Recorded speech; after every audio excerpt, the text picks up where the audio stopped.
All right, internet world, I want some help. I'm putting together a control system here. Solar, I have a 375 watt panel on the roof of my trailer.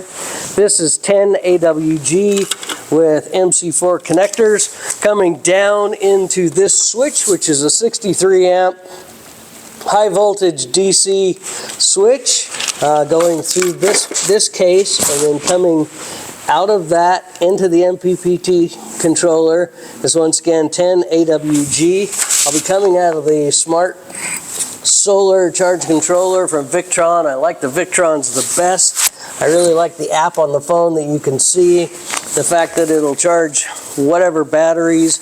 I'll be coming out of the controller with 6 AWG wire up to these two lithium ion batteries. They're 100 amps.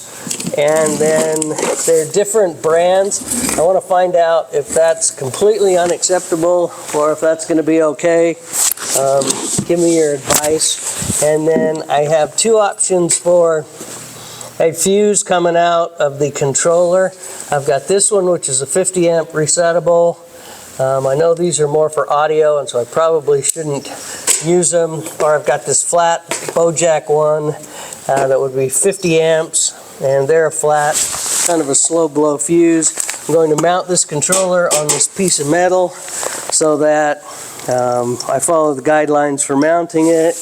There'll be no dogs harmed in the process. They're just here for support. So please give me advice and ideas and help me get this system right. So thanks for watching. Like, share, subscribe. Tell your mom.